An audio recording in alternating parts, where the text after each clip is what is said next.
কারাগারে নিক্ষিপ্ত হওয়াকে গ্রহণ করেছেন, অত্যাচারের উপর অত্যাচার বরদাস্ত করাকে গ্রহণ করে নিয়েছেন, শরীরে ব্যথাঘাতের উপর ব্যথাঘাত বরদাস্ত করে প্রতিদিন শরীরকে রক্তাক্ত করেছেন, কিন্তু হকের পথ থেকে একচুল পরিমাণ বিচ্যুত হন নাই। ইমাম বুখারীও সেই ধারায় দেশ ছেড়েছেন, খেস ছেড়েছেন, এলাকা ছেড়েছেন, সব ছেড়েছেন, কিন্তু আল্লাহর দ্বীনের ইলমের মর্যাদা এতটুকু ভুলুণ্ঠিত হতে দেন নাই। আলহামদুলিল্লাহ, আমাদের যুগেও আমরা আমাদের পূর্বসূরীদেরকে এভাবেই পেয়েছি। আমরা দেখেছি আমাদের পূর্বসূরী নিকট অতীত ওলামায়ে কেরাম যারা অতিক্রান্ত হয়ে গিয়েছেন, যাদেরকে আমরা আমাদের চর্মচক্ষু দিয়ে দেখেছি।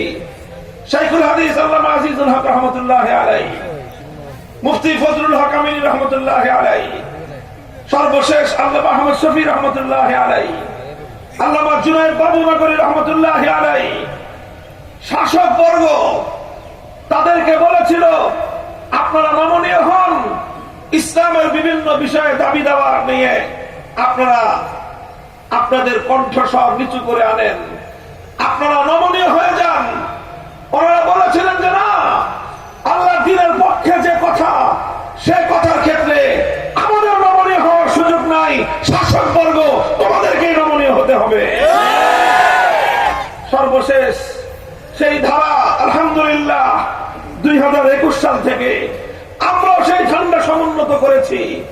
আমরা বলেছিলাম ভাস্কর্য নামক মূর্তির ইস্যুতে আমাদের কণ্ঠস্বর নিচু হবে না, শাসক বর্গ তোমাদেরকেই তোমাদের মতামত পরিবর্তন করতে হবে, তোমাদেরকেই তোমাদের অপিনিয়ন পরিবর্তন করতে হবে, তোমাদের সিদ্ধান্ত বদলাতে হবে। মুসলমানদের জনপদে কোন ভাস্কর্য নামক মূর্তি স্থাপিত হতে পারবে না। আমরা আমাদের বক্তব্য পরিবর্তন করি নাই আলহামদুলিল্লাহ। বিনিময়ে আমাদেরকে কারাগারে অন্ধকার প্রকোষ্ঠে নিক্ষেপ হতে হয়েছে। বছরের পর বছর আমাদেরকে কারা নির্যাতন ভোগ করতে হয়েছে। আলহামদুলিল্লাহ, আমরা ছোট ছোট কিছু মানুষ যখন আল্লাহর দ্বীনের ঝান্ডা নিয়ে বুক টান করে দাঁড়িয়ে গিয়েছি, আল্লাহ পাক রব্বুল আলামিন স্বৈরাচারী, অত্যাচারী, জালিম শাহের পতন ঘটিয়েছেন। দ্বীনের ঝান্ডা আমার আল্লাহ ভুলুণ্ঠিত হতে দেন না। চূড়ান্ত বিবেচনায় তাদেরকে পরাস্ত হতে হয়েছে। আল্লাহ দ্বীনের কথা সমুন্নত আছে। মুসলমানদের জমিনে টেকনাফ থেকে তেতুলিয়া কোথাও কোন ভাস্কর্য মাথা উঁচু করে দাঁড়িয়ে নাই, কোন মূর্তি স্থান পায় নাই। ভবিষ্যতে বার্তা দিয়ে যায়, আজ যে হোক কাল হোক, মুসলমানদের জনপদে শাসন করতে হলে আল্লাহর দ্বীনকে সমীহ করেই করতে হবে, ইসলামকে সম্মান রক্ষা করেই করতে হবে, আল্লাহ দ্বীনের মর্যাদা রক্ষা করেই এদেশে শাসন করতে হবে। আর যদি আল্লাহ দ্বীনের কোন একটা বিধান, কোন একটা আদর্শকে অসম্মান করার চেষ্টা করা হয়, জীবন দেব, রক্ত দিব, লড়াই হবে, শাহাদাত বরণ করব, দ্বীনের ঝান্ডা এতটুকু ভুলুণ্ঠিত হতে দেব না।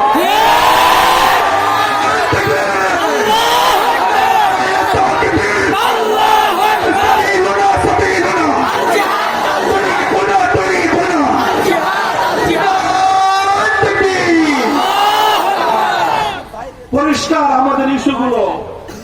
আমরা বলেছিলাম মুসলমানদের রক্তে যাদের হাত রঞ্জিত, এই ধরনের মুসলিম বিদ্বেষী নরঘাতক কোন রাষ্ট্রপ্রধানকে বাংলাদেশে সম্মান প্রদর্শন করা চলবে না।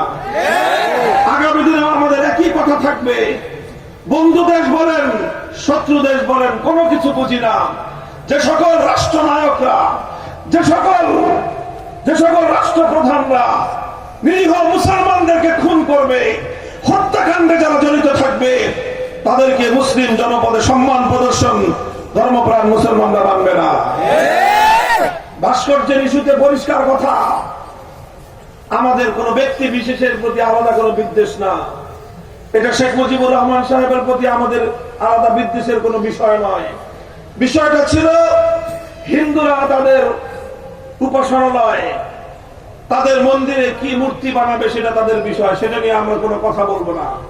কিন্তু মুসলমানদের জনপদে ভাস্কর্য নামে কোন ব্যক্তি, কোন মানুষ, কোন জীবন্ত জিনিসের প্রতিমা বানানো, মূর্তি বানানো, এটা মুসলমানরা সহ্য করবে না।